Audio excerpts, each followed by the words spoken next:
एक युवक एक दिन एक संत के पास गया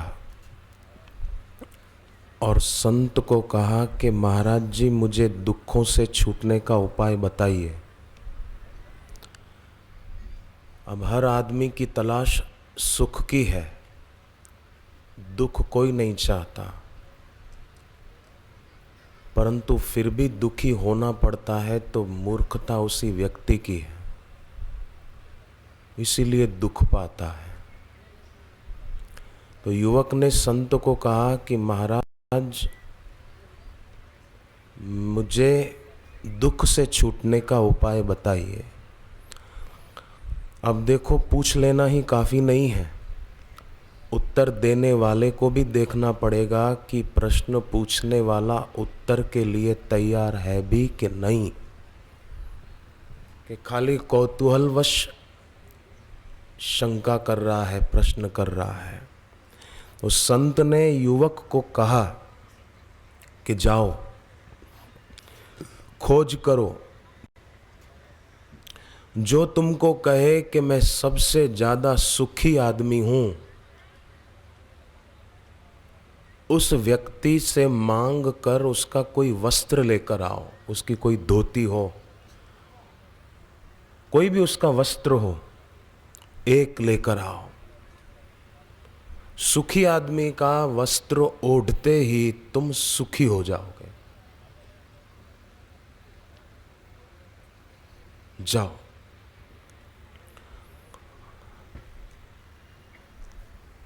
अब वो युवक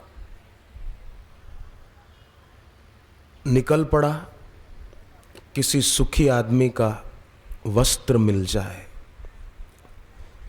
संत अनुभव संपन्न थे, वे जानना चाहते थे कि क्या ये आदमी जिज्ञासावश प्रश्न कर रहा है कि ऐसे ही कर रहा है, सचमुच सुख चाहता है और इसकी जिज्ञासा कुछ वर्षों तक टिकेगी कि नहीं, जरा देख लें। वो लड़का जवान निकल गया। अब देखो, ये भी समझने की बात है कि जिसने सुख पा लिया, जो परम सुखी है, उसका वस्त्र ओढ़ने से क्या हम सुखी हो जाएंगे? सोचो। जो परम सुख में निमग्न है, उसकी धोती, उसका वस्त्र हम ओढ़ लें तो क्या हम सुखी हो जाएंगे क्या? तो ये संत का वचन प्रतीकात्मक है। इसका मतलब ये है कि जब कोई ऐसे परम सुखी, परम संत सदगुरु को पा लेता है, तो ऐसे गुरु को जो ओढ़ ले, माने ऐसे गुरु छा जाए हमारे जीवन में पूरी तरह से, रत्ती भर भी गुरु से खाली न रहे, हमारे शरीर का एक रोमकूप भी गुरु से अनढका न रहे, गुरु ही हमारा आकाश हो जाए, गुरु ही गुरु छाए हों हमारे जीवन में, वही हमको घेर ले, हम कहीं से भी खुले न रह जाएं, मन में जरा सी भी जगह न रह जाए। तो सदगुरु को ओढ़ लेना,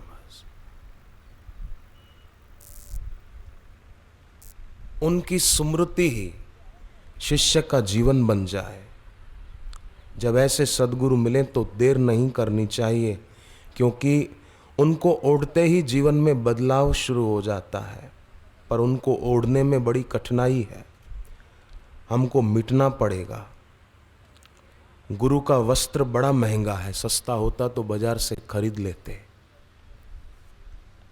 गुरु का वस्त्र माने गुरु को ओढ़ लेना, गुरु के एक एक वचन को अपने जीवन में उतर जाने देना। गुरु को ओढ़ने का अर्थ है कि हम बिल्कुल बुझ गए।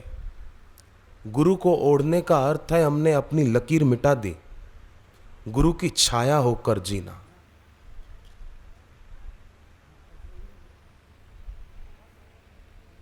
डूब जाना, इसको बोलते हैं गुरु को ओढ़ना।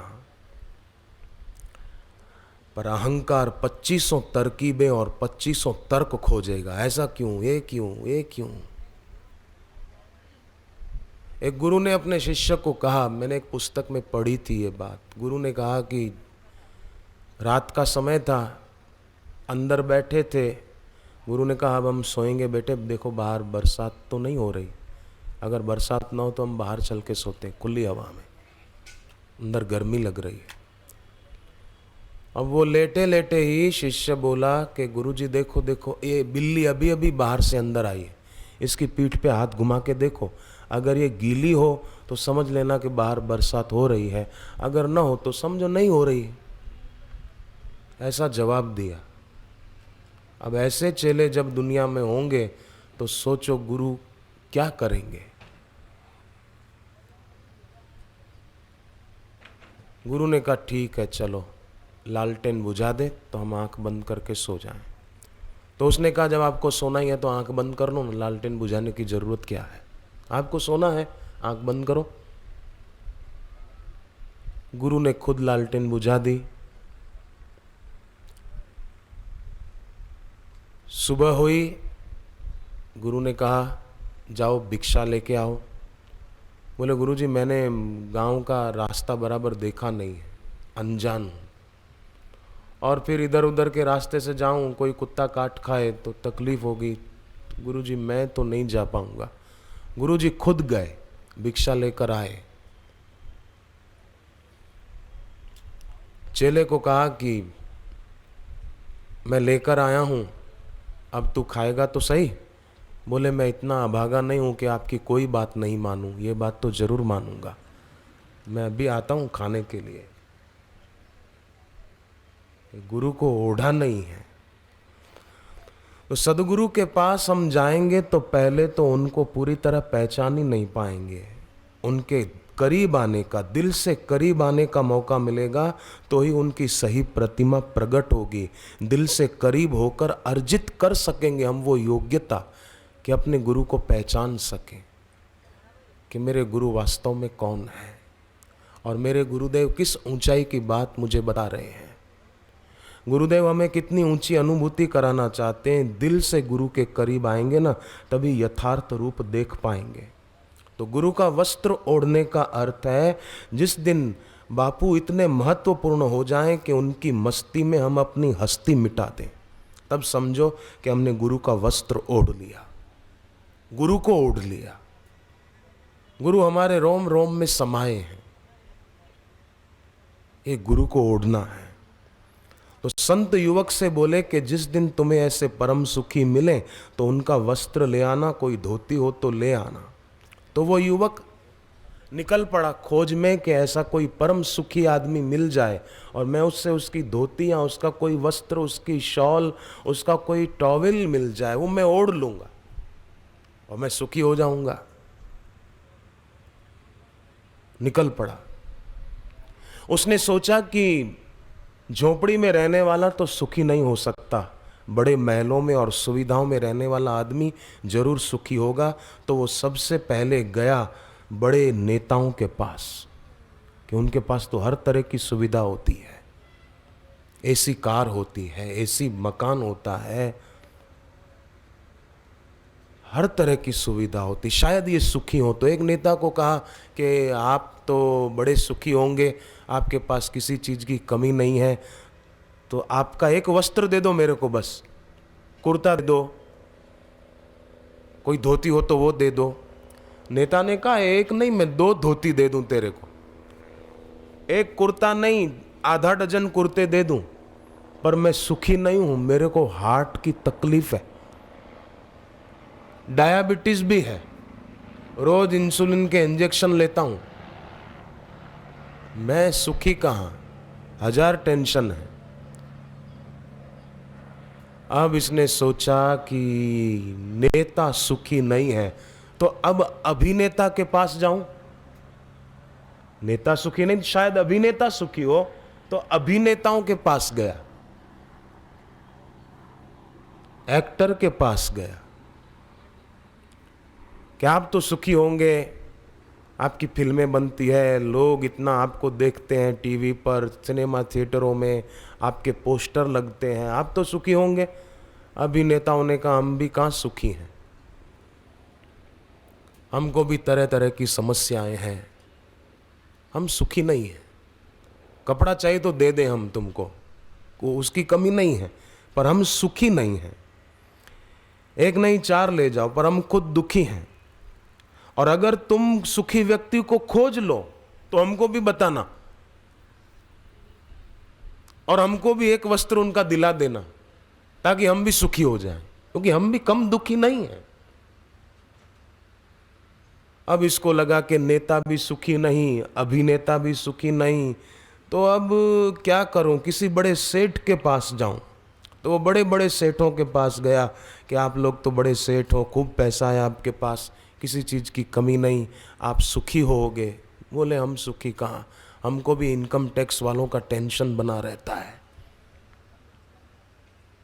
हमको भी व्यापार धंधे का टेंशन बना रहता है, कोई मुनीम गड़बड़ न कर दे, कोई नौकर गड़बड़ न कर दे, हिसाब किताब में कोई पैसा इधर उधर न कर दे। तुम जवान हो, खोज पर निकले हो, तो कोई ऐसा सुखी मिल जाए तो हमको बताना, हम भी उसका वस्त्र ओढ़ेंगे तो सुखी हो जाएंगे। युवक बहुत भटका, दिन बीतने लगे, सप्ताह बीतने लगे, महीने बीतने लगे। समय बीतते देर कहाँ लगती है। सरोवर का पानी स्थिर हो सकता है, पर नदी का पानी स्थिर कैसे होगा। तो समय भी बहते हुए नदी के पानी की तरफ बीतता चला जाता है। रुपया तो आप जेब से, बहने पर्स से निकाल कर आप खर्च करोगे ना, तब खर्च होगा, पर समय तो बिना खर्च किए ही खर्च हो रहा है, उसको खर्च करना नहीं पड़ता, हो ही रहा है। रुपए जमा करने के लिए बैंक है, पर समय को जमा करने के लिए कोई रिजर्व बैंक नहीं है। कोई पंजाब नेशनल बैंक हमारे समय को बचा नहीं सकती, जमा नहीं कर सकती, वो तो खर्च हो ही रहा है। इसलिए खूब सजगता से अपने समय को बिताना। कई लोग बोलते हैं हम ऐसे ही फ्री बैठे थे इसलिए अखबार लेकर पढ़ने बैठ गए। अरे आपके घर में आप कचरा भरने के लिए तैयार हो जाओगे तो क्यों? अरे बोले हम तो फ्री बैठे थे इसलिए अखबार पढ़ने लग गए। तो क्यों कचरा दिमाग में भरना? अखबारों में उपद्रवों की खबरों के सिवाय होता क्या है? फलानी जगह किसी ने डाका डाला, फलानी जगह चोर आए, फलानी जगह फलाने का अपहरण हो गया, फलाने की हत्या हो गई, ये उपद्रव की खबरें होती हैं। और बड़ा आश्चर्य है, लोग सुबह नींद में से उठते ही अखबार को याद करते हैं, अखबार उठाते हैं और उपद्रवों की खबरें पढ़कर संसार का कचरा ही भरते हैं दिमाग में। इसमें मजा आता है। आप ब्रह्म सरोवर के पास सीधे खड़े रहो ना, आपको कोई नहीं पूछेगा। शीर्षासन करके खड़े हो जाओ, देखो भीड़ जमा हो जाएगी, क्यों उल्टा खड़ा है, क्या बात है। उपद्रव में रुचि ज्यादा है लोगों की। अभी आप शांत बैठे, आप बुरा नहीं मानना, पर मैं आपको कोई पहेली सुनाऊं, देखो अभी सबका दिमाग दौड़ने लग जाएगा। मैं जा रहा था, पहेली है, सुनिए। अब सब एकदम ध्यान से सुनेंगे। मैं जा रहा था, वो बैठा था, वो खड़ा हुआ तो मैं बैठ गया। अब दिमाग दौड़ने लगेगा, क्या होगा।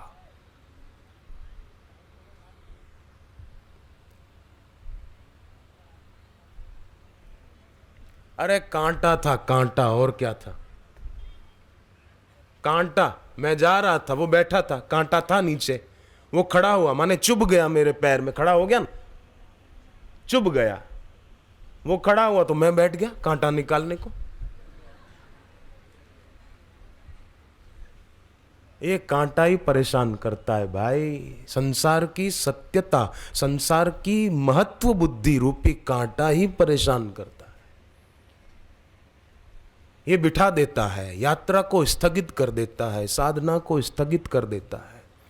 इसलिए सावधान रहना। उठो मानव, आंख खोलो, सो चुके हो अब न सोना। देखो, समाचार पत्र के अक्षर समाचार पत्र से अलग नहीं है। भले उपद्रव की खबरें हैं, पर समाचार पत्र के अक्षर समाचार पत्र से अलग नहीं है। क्या है उसमें? कागज है और स्याही है, पर कागज पर स्याही ढोल दो तो कुछ अर्थ सिद्ध न होगा, इसलिए स्याही से अक्षर जमाए हुए हैं, पर अक्षर कागज से अलग नहीं है। ठीक उसी प्रकार जैसे अक्षर कागज से अलग नहीं है, उसी प्रकार जीव भी ईश्वर से अलग नहीं है। ये समझ गुरु को ओढ़ेंगे तो आएगी, नहीं तो द्वैत बना रहता है। इसलिए गुरु को ओढ़ना जरूरी है, गुरु भक्ति जरूरी है। ज्ञान कितना भी गुरुमुख से सुना, पर गुरु के रूप में प्रीति होना भी जरूरी है, गुरु के दर्शन में प्रीति होना जरूरी है। जिस शिष्य की गुरु के दर्शन में, गुरु के उसमें रुचि नहीं है चरणों में, वो शिष्य इतना जल्दी अनुभूति संपन्न नहीं हो पाएगा।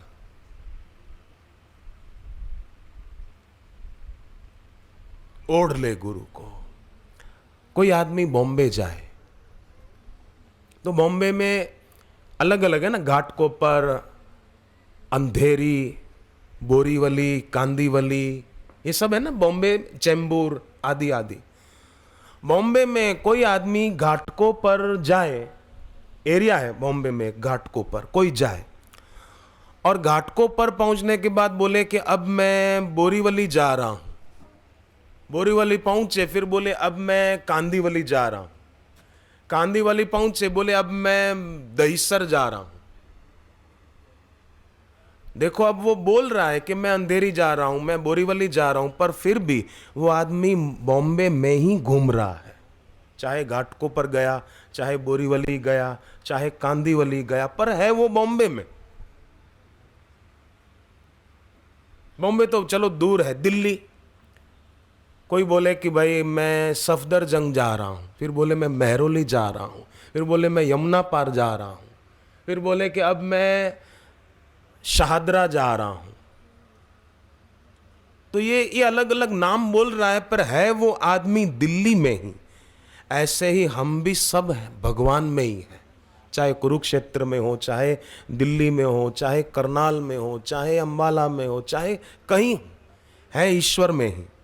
जैसे सूर्य की किरणें सूर्य से अलग नहीं है, ऐसे ही भक्त भी भगवान से अलग नहीं है, जीव भी ब्रह्म से अलग नहीं है। घड़ा मिट्टी को छोड़े तो रह नहीं सकता, वो घड़ा रहेगा कैसे? मिट्टी छोड़ दी। तो कोई कहे कि घड़ा मिट्टी के सिवा नहीं, तो हम भी ईश्वर के बिना नहीं, बिल्कुल सत्य। तो हम ईश्वर के बिना नहीं तो हम दुखी क्यों हैं? जब घड़ा मिट्टी के बिना नहीं रह सकता, मिट्टी है तो घड़ा है, घड़ा मिट्टी के बिना नहीं तो हम भी ईश्वर के बिना नहीं, बिल्कुल सच्ची बात। तो फिर हम दुखी क्यों हैं? दुख क्यों आता है? देखो, दुख आए तो सामान्य व्यक्ति घबराता है, पर भक्त सोचता है कि दुख के रूप में भगवान ही मेरे को प्राप्त हुए हैं। वाह वाह, भगवान मेरे को समझा रहे हैं कि बेटा ये दुखालय में मन नहीं लगाना, ये तो दुखालयम अशाश्वतम, इसमें मन नहीं लगाना। मुझे सावधान करने के लिए आए। समुद्र में ज्वार बाटा चलता रहता है, गुजराती में इसको भरती ओट बोलते हैं। तो समुद्र में ज्वार बाटा चलता रहता है, इससे उसमें कुछ भी कम ज्यादा नहीं होता। ऐसे ही जीवन में सुखद दुखद परिस्थितियां आती है, परंतु उससे हमारे हमारे उस स्वरूप में, बापूजी बताते हैं, उसमें कुछ फर्क नहीं पड़ता, पर हम उसके साथ जुड़ जाते हैं। देखो, अनानास होता है ना, पाइनएप्पल, अनानास उसके छिलके सहित नहीं खा सकते। कोई खा सकता है? नहीं खा सकता। दो लड़के आप बैठे थे आपस में, तो एक लड़का बोला कि मैं कोई भी फल बिना छिलका उतारे खा सकता हूं, मैं सेव भी खा सकता हूं, नारंगी भी ऐसे खा सकता हूं, केला भी खा सकता हूं, कोई भी फल तू मुझे दे, मैं छिलका उतारे बिना खा सकता हूं। तो वो बोला कि अनानास खा के दिखा, नारियल खा के दिखा छिलका उतारे बिना, तो मैं मानूं तेरे को।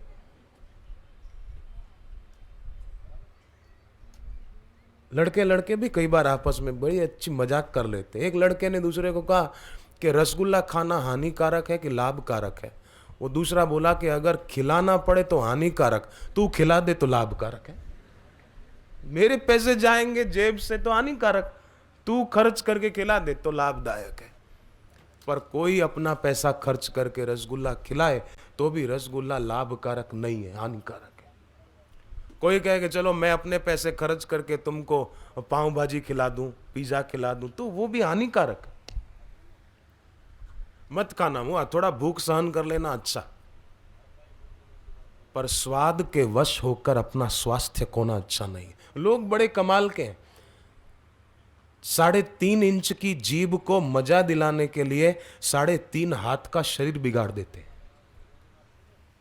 मजा मजा मजा मजा मजा, भक्ति के सिवाय का मजा सजा देने वाला है, सजा है, याद रखना।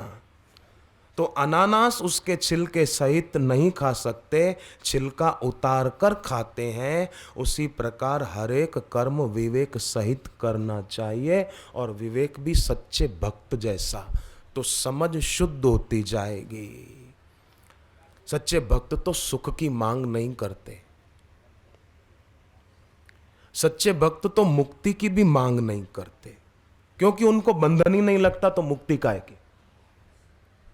भक्त को बंधन नहीं लगता, इसलिए वो मुक्ति की मांग भी नहीं करता। उसको नित्य नवीन रस आता है। जरा सोचो, कोई लड़का दुकान में नौकर है, कहीं नौकरी करता है, वो लड़का हो सकता है जो नौकरी कर रहा है कभी वो चोरी भी कर ले, हो सकता है उसके मन में चोरी करने की वृत्ति हो, परंतु वो लड़का अगर दुकान का मालिक हो जाए, सेठ राजी होकर सब कुछ उसके नाम कर दे, तो क्या वो चोरी करेगा क्या? नहीं करेगा। संभव ही नहीं है कि उसको मालिक घोषित होने के बाद चोरी करने की इच्छा हो, विचार भी नहीं आएगा। चोरी करने की वृत्ति नाश हो जाती है, कारण कि वो मालिक हो गया। उसी प्रकार जो सच्चे हृदय से भक्त हो गया, तो उसके दिल में फिर कोई ऐसी वैसी संसारिक मांग की वृत्ति नहीं रहती। चाह नहीं रहती तो आह भी नहीं रहती, फिर चाह और आह की जगह वाह वाह रहती है। कोई बात नहीं, वाह वाह, आनंद है, आनंद है, आनंद है। तो उनके हो जाए।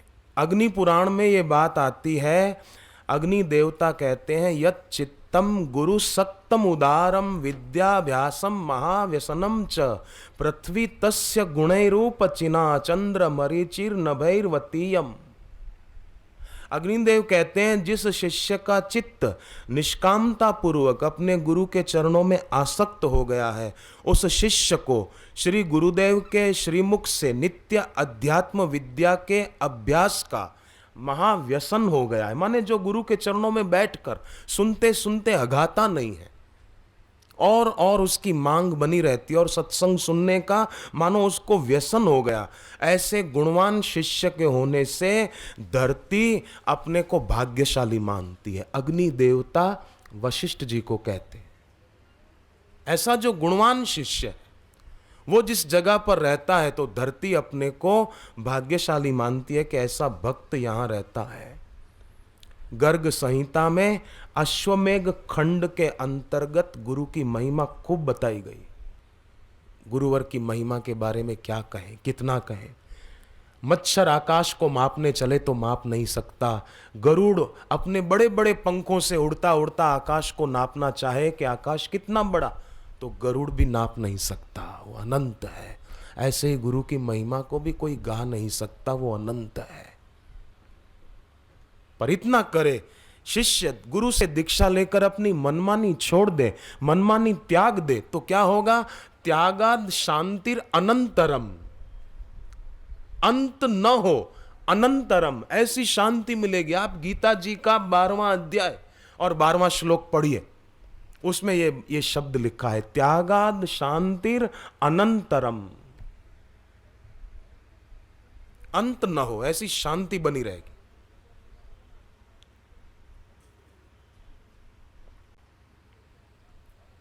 तो क्यों ना ये सरल रास्ते अपनाएं। त्यागें अपनी मनमानी को आज से हम।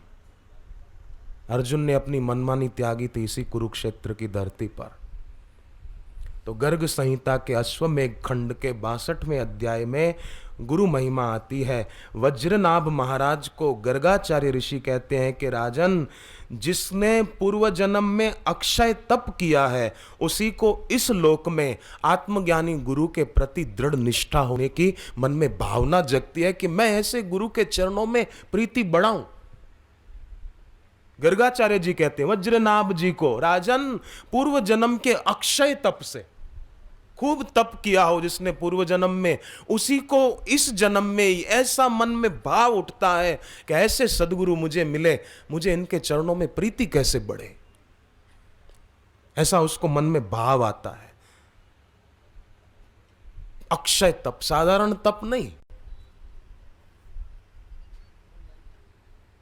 कैसी महिमा गर्गाचार्य ऋषि ने गाई। गर्गाचार्य ऋषि ने कहा कि जो समर्थ होकर भी अपने सदगुरु की सेवा नहीं करता और अपने गुरु में दृढ़ भगवत बुद्धि नहीं करता, गुरु बनाए हैं, आत्मज्ञानी गुरु किए हैं, पर उनमें भगवत बुद्धि नहीं करता, सेवा नहीं करता, वो कुंभीपाक नरक में गिरता है। जो गुरु के प्रति भक्ति न रखने वाले को अपने सामने देख लेता है उसको गौ हत्या का पाप लगता है। राजन, गर्गाचार्य ऋषि कहते हैं वज्रनाभ को, गर्ग संहिता।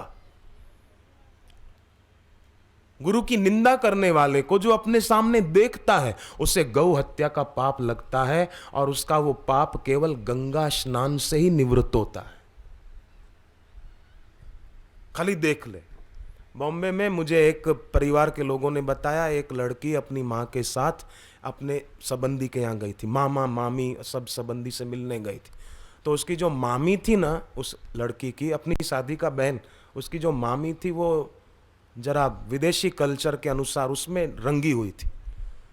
तो वो इसको, अपनी भांजी को, लड़की को बोलने लगी तू पागल हुई है, इस उम्र में ये कोई उम्र है, कहाँ तू उलझ रही है, कैसा जीवन जी रही है, तू होटलों में नहीं खाती, पिक्चर नहीं देखती, फैशन नहीं करती, ऐसा जीवन जी रही है तू। और फिर बापूजी के लिए उसने गलित शब्दों का प्रयोग किया। तब उस लड़की ने क्या किया, अपनी मामी के मुंह पर थूक दिया। मैं बिल्कुल सच्ची बात बता रहा हूं, अपनी सगी मामी के मुंह पर घर के बड़े बड़े लोग देख रहे थे, थूक दिया। बोले तेरा और मेरा रिश्ता आज से खत्म। चली गई लड़की घर से बाहर। तो उसकी मां भी घर से बाहर आ गई। फिर बाद में उन्होंने ही माफी मांगी, उन बड़े लोगों ने उस लड़की से माफी मांगी।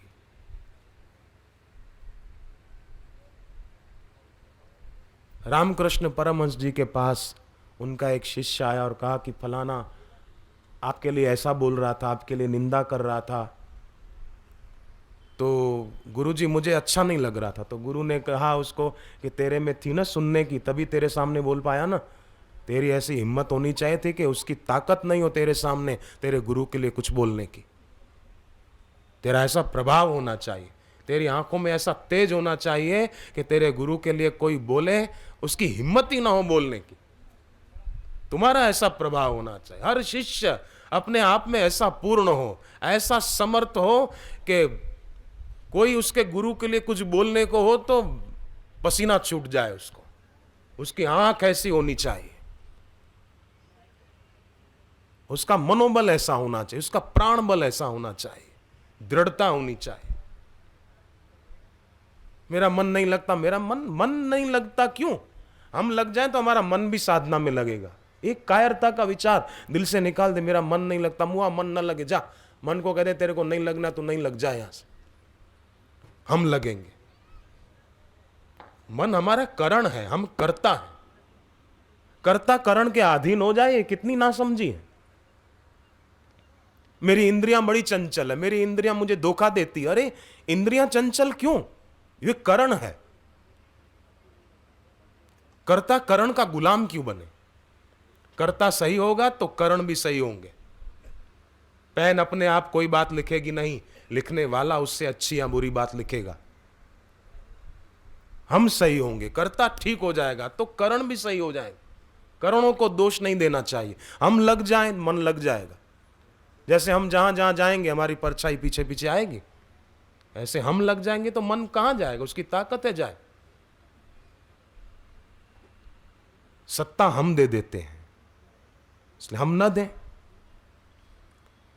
तो बड़ी महिमा है गुरु को ओढ़ने की।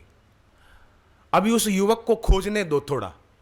वो युवक अभी भी नेताओं से, अभिनेताओं से, सेठों से पूछ रहा है कि आप सुखी हैं तो आपका वस्त्र मुझे दे दो, मैं ओढ़ूंगा तो मैं भी सुखी हो जाऊंगा। अभी वो खोज रहा है, खोजने दो उसको।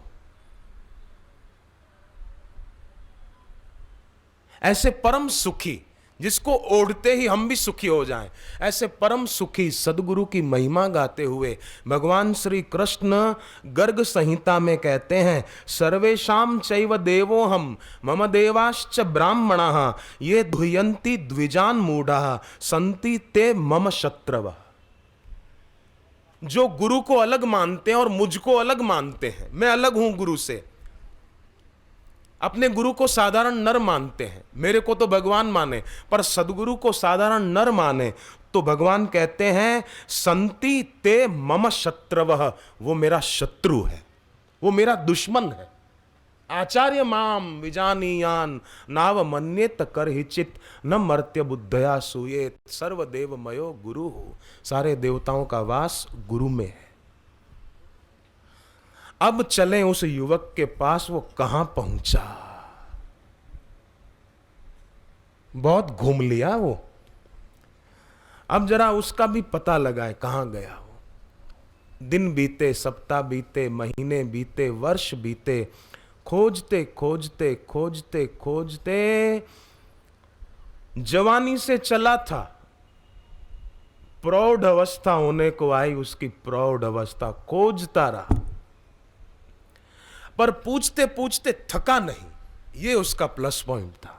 खोज जारी रखी, कोई ऐसे महापुरुष मिल जाए। क्योंकि अब सेठ परम सुखी नहीं, नेता नहीं, अभिनेता नहीं, एक्टर नहीं, क्रिकेटर नहीं, ये कोई सुखी नहीं, तो अब मैं संतों की खोज में जाऊं, शायद वो सुखी हो।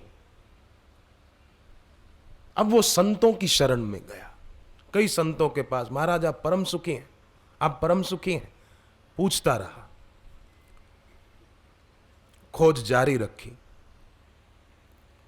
और एक दिन खोजते खोजते खोजते खोजते वो युवक जो प्रौढ़ हो गया था, बरसों बीत गए थे, उसकी खोज में और त्वरा आ गई, तेजी आ गई।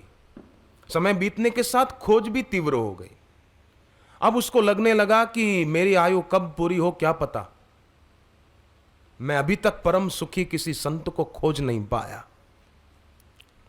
और उसको लगने लगा कि आश्चर्य है, इतने लोग धरती पर बिना परम सुख पाए क्यों जी रहे हैं, कैसे जी लेते हैं, कैसे अपनी जिंदगी को गंवा रहे हैं।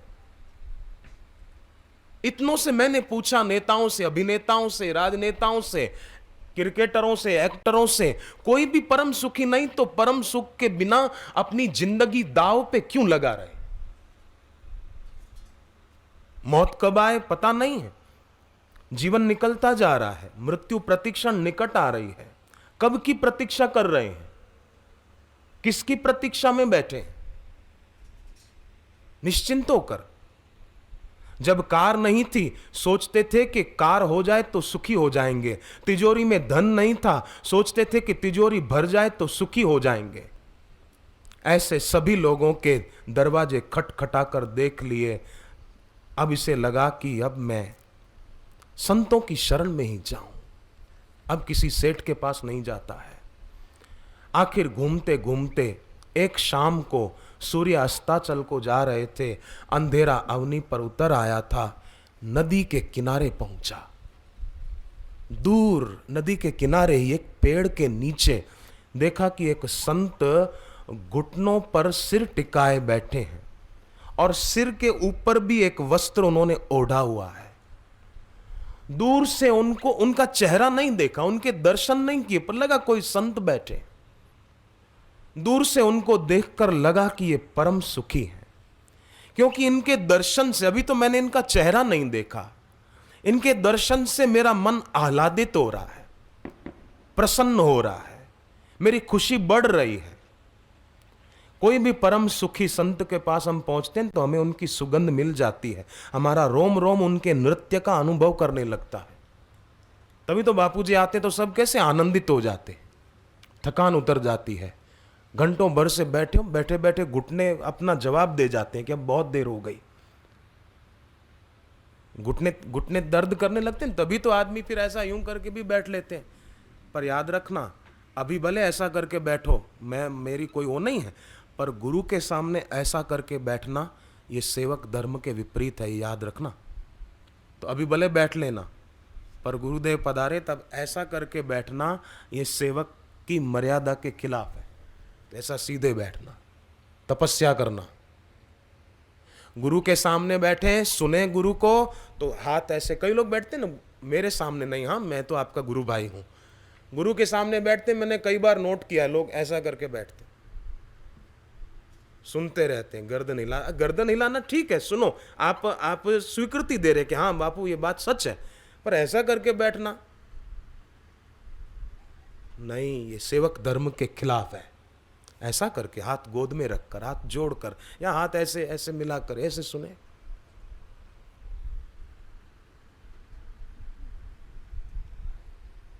एक पैर के घुटने के ऊपर दूसरा पैर चढ़ाकर ऐसे बैठे, कोई पैर पे पैर चढ़ा के बैठना, समझ गए ना, ऐसे बैठे तो गुरु के सामने, ये भी सेवक धर्म के खिलाफ है। अभी बैठो कोई आपत्ति नहीं, बाद में गुरु के सामने ऐसे नहीं बैठना चाहिए। अरे मैं तो कहूं कि घर में पूजा की जगह पर बैठे हो ना, जप कर रहे हो, तो भी एक पैर के ऊपर दूसरा पैर चढ़ा के नहीं बैठना। सेवक धर्म का पूरा पालन किया जाएगा तो स्वामी की पूर्ण कृपा का अनुभव कदम कदम पे होगा। गुरु के सामने कभी वाद प्रतिवाद भी नहीं करना चाहिए। गुरु जी आपने कहा था पर ऐसा, पर ये ऐसा वाद प्रतिवाद नहीं करना, गुरु को ओढ़ना। तो ये युवक दूर से देखा, लगा कि ये कोई परम सुखी है, नजदीक गया, मैग्नेट की तरह, जैसे जैसे मैग्नेट के पास लोहे का कण खींचा चला जाए, ऐसे वो खींचा चला गया उनके पास, और जाकर धीरे से कहा, स्वामी जी। महाराज जी ने कोई उत्तर नहीं दिया। महाराज जी प्रणाम स्वीकार करें दास का। महाराज ने सिर ऊंचा नहीं उठाया। फिर वो बोला, महाराज जी दर्शन नहीं देना हो तो कोई बात नहीं, दृष्टि मेरे पर नहीं डालनी हो तो कोई बात नहीं, पर एक मेरी जिज्ञासा है, मेरा प्रश्न है, क्या आप परम सुखी हैं? संत ने सिर नीचा किए हुए, ऊपर वस्त्र धोती ओढ़ी हुई थी, संत ने कहा, हां मैं परम सुखी हूं, मैंने परम सुख पा लिया है, मैंने परमेश्वर को पा लिया है, मैंने उसके तत्व का अनुभव कर लिया है, मैं परम सुखी हूं। तो वो गिर पड़ा चरणों में और कहा, महाराज तब तो मेरे को आपका वस्त्र दे दो, मेरे को वस्त्र दे दो, मैं ओढ़ूं, सुखी हो जाऊंगा। महाराज ने जो ही सिर पर से धोती हटाई और सिर ऊंचा किया, तो वो देखता ही रह गया। ये वही संत जिन्होंने बरसों पहले कहा था कि किसी ऐसे का वस्त्र लेकर आ जो परम सुखी हो, उसका वस्त्र तू ओढ़ लेगा तो तू भी सुखी हो जाएगा। अरे ये तो वही संत है। महाराज आप तो वही? बोले हाँ मैं तो तब भी वही था, पर तब तेरे पास मेरे को पहचानने की आंख नहीं थी। अब तू बहुत खोजा ना, तेरे कलमश नष्ट हुए, तेरी जिज्ञासा बढ़ी, तेरी श्रद्धा बढ़ी, अब तू मेरे को पहचान रहा है, तब तू मेरे को पहचान नहीं रहा था। मैं तो तब भी वही था, पर तब तू वो नहीं था। शिष्य गुरु की शरण में आता है, तमस की अधिकता होती है, रजोगुण की अधिकता होती है, वो अपने सत्व संपन्न गुरु को पहचान नहीं पाता, पर लगा रहे, गुरु मंत्र जप करे, दीक्षा ले ले, थोड़ी साधना करे, कभी शिविर में आता रहे, तो उसकी सात्विकता बढ़ती जाएगी, और ज्यों ज्यों सात्विकता बढ़ती जाएगी त्यों त्यों गुरु को पहचान पाएगा, त्यों त्यों गुरु को समझ पाएगा, त्यों त्यों अपने गुरु को ओढ़ पाएगा। युवक को बड़ा आश्चर्य हो रहा था, क्योंकि ये वही थे जिनसे 25 साल पहले मुलाकात हुई थी। अब तो महाराज जी भी वृद्ध हो गए थे, फिर पूछा, महाराज आपने पहले नहीं बताया, आप पहले बता देते तो। महाराज ने कहा, भैया तब तू मेरे को पहचान ही नहीं रहा था, मैं तो तेरे सामने ही था। पात्र में जहर भरा हुआ हो तो अमृत डालने से कुछ भी नहीं होगा, वो अमृत भी जहर हो जाएगा। पात्र शुद्ध होना चाहिए, पात्र साफ होना चाहिए। पात्र में नींबू डाला हुआ होगा ना, तो आप दूध डालो तो दूध फट जाएगा। इसीलिए जैसे आप किसी डॉक्टर के पास जाओ तो डॉक्टर कई बार क्या बोलते हैं कि आप बीमार हैं, भोजन बंद कर दो, खाली मौसमी का रस पियो, खाली ये खाओ, खाली इतना थोड़ा सा दूध पियो। ऐसा कई बार डॉक्टर बोलते, खाना बंद करा देते। पवित्र दिनों में जो उपवास नहीं करते ना, उनसे फिर डॉक्टर उपवास कराते। इसलिए पवित्र दिनों में, नवरात्रि के दिनों में उपवास करना चाहिए। 9 दिन नहीं तो सप्तमी, अष्टमी, नवमी तो करना ही चाहिए। बहुत लाभ होगा। संत ने उसको सीख दी, सतुपदेश दिया कि बेटे गुरु के पास जाए ना तो केवल गुरु को ही देखें, आसपास क्या है कौन है ये देखने की जरूरत नहीं है। अब गुरु को इसने देख लिया था। अंग रखा, वस्त्र ओढ़ने का सवाल बड़ा नहीं है, सवाल तो है गुरु के चरणों में झुक जाए। गलत रास्ते पर चलने के कारण ही मंजिल दूर दिखाई देती है। दक्षिण में जा रहा है और बोले बद्रीनाथ नहीं आया, बद्रीनाथ नहीं आया, कैसे आएगा?